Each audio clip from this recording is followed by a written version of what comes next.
भारत में नए साल को मनाने का नया ट्रेंड, जिसमें आपको खासकर युवाओं के अंदर एक विचार परिवर्तन वाली सत्ता नजर आएगी। आप में से कई न्यूज मित्र आज नव वर्ष को अपने परिवार के साथ सेलिब्रेट कर रहे होंगे। कई लोग ऐसे भी हैं जो अपनी फैमिली के साथ किसी न किसी हिल स्टेशन पर गए होंगे और इससे कैसे पहाड़ों पर चक्का जाम वाली स्थिति है, इसकी तस्वीरें भी हम आपको लगातार दिखा ही रहे हैं। लेकिन इस देश में न्यू ईयर पर अब दो तरह के भक्त आपको दिखेंगे। एक पहाड़ों के भक्त हैं जो नया साल वादियों और बर्फबारी के बीच मनाना चाहते हैं, लेकिन दूसरे भक्त भगवान के हैं जो नए साल पर मंदिर दर्शन का प्रण लेकर देश के अलग अलग मंदिरों में पहुंचे हैं और इसकी कुछ अद्भुत तस्वीरें आई हैं। ध्यान से देखिएगा। अयोध्या से, मथुरा से, काशी से। पहाड़ों पर नया साल मनाने गए लोगों में बर्फबारी देखने का उत्साह है, लेकिन नए साल के मौके पर मंदिरों में पहुंचे लोग आध्यात्मिक उत्साह से भरे हुए हैं। नए साल के आगमन के साथ पार्टी प्रेमियों में जोश तेज है, लेकिन देश के अलग अलग मंदिरों में पहुंचे इन लोगों में श्रद्धा और आस्था का रक्त संचार हो रहा है। इसके साक्ष्य पहले ये तस्वीर देखिए, वृंदावन की तस्वीरों में देखिए, जहां बरसाने में राधा रानी के दर्शन के लिए ऐसा सैलाब आया कि प्रशासन के हाथ पांव फूल गए। ये वीडियो आज सुबह का, जहां लोग नववर्ष पर वृंदावन में राधा रानी का आशीर्वाद लेने पहुंचे। श्रद्धालुओं की भीड़ देखिए, उसे परिक्रमा मार्ग बताया जा रहा है। ऐसी ही तस्वीर मथुरा के बांके बिहारी मंदिर से भी आई है, जहां मंदिर प्रांगण में इतने भक्त पहुंच गए कि लोग आसानी से खड़े तक नहीं हो पाए। ये देखिए, और पैर रखने की जगह भी नहीं थी। ये सभी वो श्रद्धालु हैं जिन्होंने यह तय किया था कि उन्हें नए साल की शुरुआत भगवान के आशीर्वाद के साथ करनी है। मुंबई में ऐसे बहुत सारे लोग हैं जो नए साल का जश्न मनाने आमतौर पर लोनावला या फिर गोवा निकल जाते हैं, लेकिन आज लाखों लोग ऐसे भी थे जिन्होंने न्यू ईयर पर महादेव के दरबार में अपनी हाजिरी लगाई। आज मुंबई के बाबूलाल मंदिर का हाल भी ऐसा है, जहाँ सिर्फ भक्ति भक्त नजर आए। मुंबई के बाबूलाल मंदिर का हाल जो हम आपको दिखा रहे हैं। हम आपको नए साल पर श्रद्धालुओं का मंदिर दर्शन वाला जश्न दिखाते हैं, फिर देश के लाखों लोगों के को राम मंदिर वाला रेजोल्यूशन दिखाएंगे। देवताओं की जो पूजा की जाती है, उनके दर्शन किए जाते हैं और उससे हमारे दिन की शुरुआत होती है। और उसी क्रम को रखते हुए भक्तजन मां झंडे वाली के दर्शनों के लिए भीड़ उमड़ी है। श्रद्धा और आस्था को सलाम, लेकिन एक पुरानी कहावत याद आ रही है, मन चंगा तो कटौती में गंगा। काशी और मथुरा के बाद अब आपको अयोध्या लेकर चलते हैं, जहां भव्य राम मंदिर के निर्माण के बाद पहले नए साल पर अद्भुत तस्वीरें दिखी, जहां लाखों श्रद्धालु अपने नव वर्ष की शुरुआत प्रभु श्री राम के आशीर्वाद से करने पहुंचे। अयोध्या में नए साल की पहली सुबह रामलला की आरती की गई और इस अलौकिक पल के साक्षी बनने के लिए बहुत बड़ी संख्या में श्रद्धालु मौजूद थे और रात से ही भक्तों की लाइन मंदिर में लग गई थी। इसी तरह बहुत सारे लोगों ने अपना न्यू ईयर रेजोल्यूशन ये भी लिया कि वो इस नए वर्ष की शुरुआत भगवान राम और उनके परम भक्त भगवान हनुमान के दर्शन से करें। और इसीलिए आज अयोध्या के हनुमानगढ़ी में भी सुबह से लंबी कतार देखी गई। यानी इस देश में न्यू ईयर सिर्फ शिमला और मनाली को पसंद करने वाले लोग ही नहीं, बल्कि लोगों के मन में है।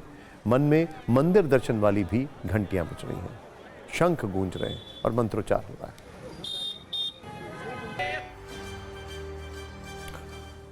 आर्टिफिशियल इंटेलिजेंस यानी एआई के जमाने में अगर राजनीतिक दल एक दूसरे को चिट्ठी लिखें तो समझिए कि चुनाव करीब हैं और चिट्ठी में वोट खींचने की क्षमता काफी ज्यादा पाई गई है। नए वर्ष में दिल्ली की राजनीति की सुबह चिट्ठी वाली गुड मॉर्निंग से होती है और इतनी चिट्ठियां लिखी जा रही हैं कि एक बार को आप न्यूज मित्र जो हैं वो कंफ्यूज हो जाएंगे कि वर्ष 2025 है या फिर वर्ष 1825 का वो दौर जब चिट्ठी या डाक सेवा ही संदेश पहुंचाने का सबसे तेज जरिया होता था। दरअसल चिट्ठी की 2025 वाली सियासत की शुरुआत अरविंद केजरीवाल ने संघ प्रमुख मोहन भागवत को एक चिट्ठी लिखकर की है। इसके जवाब में बीजेपी ने अरविंद केजरीवाल को चिट्ठी लिखी। इधर सीएम आतिशी ने भी एलजीबी के सक्सेना को पत्र लिखा। कुल मिलाकर चिट्ठियों से सियासी संदेश देने की कोशिश हो रही है। सत्ता में हमने इन 3 चिट्ठियों पर सियासत वाली कुंजी तैयार की है, जिसकी शुरुआत मोहन भागवत को अरविंद केजरीवाल की चिट्ठी से करते हैं। वैसे तो संघ ना सीधी राजनीति में है और ना ही जल्दी किसी राजनीतिक दल पर बयान देता है। बावजूद इसके अरविंद केजरीवाल ने 3 महीने के अंदर दूसरी बार संघ प्रमुख को चिट्ठी लिखी है। पिछली चिट्ठी में अरविंद केजरीवाल ने 5 सवाल पूछे थे। इस बार 2 ही सवाल पूछे हैं, जिसमें मुख्य रूप से ये जानने की कोशिश की गई है कि बीजेपी ने पिछले दिनों में जो भी गलत किया है, क्या आरएसएस उसका समर्थन करती है। अरविंद केजरीवाल ने यह भी लिखा है कि पता चला है कि संघ दिल्ली चुनाव में बीजेपी के लिए वोट मांग रही है। ऐसे में सवाल है कि बीजेपी नेता खुलकर पैसे बांट रहे हैं, क्या आरएसएस वोट खरीदने का समर्थन करती है। दिल्ली में बड़े स्तर पर दलितों और पूर्वांचलियों के वोट काटे जा रहे हैं। क्या आरएसएस को लगता है कि ये जनतंत्र के लिए सही है। अरविंद केजरीवाल के इन सवालों पर राजनीतिक रिएक्शन हुआ और बीजेपी ने भी केजरीवाल को जवाबी चिट्ठी लिखी। दिल्ली बीजेपी अध्यक्ष वीरेंद्र सचदेवा अरविंद केजरीवाल को पत्र लिखा और उनसे नए वर्ष पर 5 संकल्प लेने की मांग की। अब कभी अपने बच्चों की झूठी कस्में नहीं खाएंगे, महिला और बुजुर्गों की भावनाओं से खिलवाड़ नहीं करेंगे, शराब को बढ़ावा देने के लिए दिल्ली वालों से माफी मांगेंगे, यमुना की सफाई के मुद्दे पर सार्वजनिक माफी मांगेंगे, देश विरोधी ताकतों से चंदा नहीं लेने का संकल्प लेंगे। इन सबके साथ वीरेंद्र सचदेवा ने अरविंद केजरीवाल को यह भी लिखा कि अगर सत्ता में आ गए तो कांग्रेस के साथ समझौता नहीं करेंगे। हालांकि एक चिट्ठी दिल्ली की सीएम आतिशी ने भी लिखी। उन्होंने एलजी वीके सक्सेना को पत्र लिखकर हिंदू और बौद्ध धार्मिक स्थलों को न तोड़े जाने की अपील की थी। पहले नेताओं ने चिट्ठियां लिखी और फिर इस पर बयान आने लगे। कुल मिलाकर वर्ष के पहले दिन नेताओं की चिट्ठियों की चर्चा खूब रही।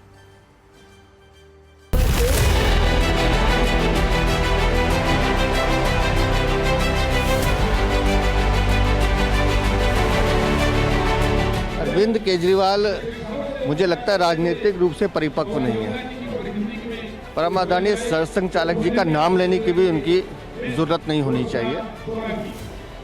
अरविंद केजरीवाल को जो 5 संकल्प हमने कहे हैं उस पर विचार करते हैं। आज नववर्ष का पहला दिन है, हमने तो उन्हें शुभकामनाएं भी दी हैं। मुझे लगता है मीडिया में बने रहने की छटपटाहट और बौखलाहट में वो ये भी नहीं ध्यान रखते जो सरकारी आदेश के द्वारा मुफ्त में दारू बिकवाते हैं, मतलब एक पौवे के बदले दूसरा पौवा फ्री देने वाले आज कह रहे हैं कि ये बांटा जा रहा वो बांटा जा रहा। मुझे लगता है ये केवल मीडिया का ध्यान आकर्षित करने के अलावा और कुछ नहीं।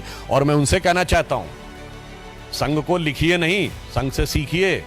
झुग्गी झोपड़ी और दलित बस्तियों में काम करने वाला भारत का सबसे बड़ा ऑर्गेनाइजेशन है सेवा भारती, जो आरएसएस से जुड़ा हुआ है। पार्टी सिर्फ और सिर्फ दिन रात झूठ बोलती है। वो भारतीय जनता पार्टी उस केजरीवाल पे सवाल उठा रही है जिन्होंने बिजली फ्री किया, पानी फ्री किया, शिक्षा फ्री किया, इलाज फ्री किया, माताओं बहनों के लिए बस की यात्रा फ्री की, बुजुर्गों की तीर्थ यात्रा फ्री की, और सब कुछ के बावजूद जिन्होंने दिल्ली के बजट को मुनाफे में डाला। आप ऐसे केजरीवाल से सवाल पूछ रहे हैं, इनके ऊपर लोग हंसेंगे। एक तरफ आम आदमी पार्टी है, अरविंद केजरीवाल जी हैं, जो दिल्ली के हर मंदिर के हर पुजारी को, दिल्ली के हर गुरुद्वारे के हर ग्रंथी को 18,000 रुपए की सम्मान राशि देने की घोषणा कर रहे हैं। और दूसरी तरफ भारतीय जनता पार्टी है, जो दिल्ली के अलग अलग हिस्से में मंदिर तोड़ने का, हनुमान जी की मूर्ति तोड़ने का, बौद्ध धर्म के धार्मिक स्थल तोड़ने का आदेश दे रही है। कि रिलीजियस कमेटी जो दिल्ली सरकार के गृह मंत्री के अधीन आती है, वो खुद आतिशी मार लेना देख रही है और इसका निर्णय उन्हें ही करना था, लेकिन जानबूझकर अपनी कमजोरी, अपने झूठ को छुपाने के लिए वो महामहिम उपराज्यपाल के निवास पे या उनके कार्यालय पे उंगली उठा रही हैं। कभी कभी मुख्यमंत्री से जब भी बयान आते हैं, आदमी स्वाभाविक समझता है कि मुख्यमंत्री है, जिम्मेदार पोस्ट है, वो कुछ बात जो कहेगा वो तथ्यों के साथ कहेगा। लेकिन पिछले 2-1 महीने से जब से हमारी आतिशी जी आई हैं, और खासकर 2-4 दिन से जब से उनको केजरीवाल जी ने टेम्पररी अस्थाई सीएम कह दिया है, तो वो ऐसी चीज़ों का बार बार बयान कर रही हैं जिसका कोई सर पैर हमको नहीं दिख रहा है। इसलिए मुझे लग रहा है कि ये कंट्रोवर्सी बिना कारण के सीएम साहब ने जो है उठाई है।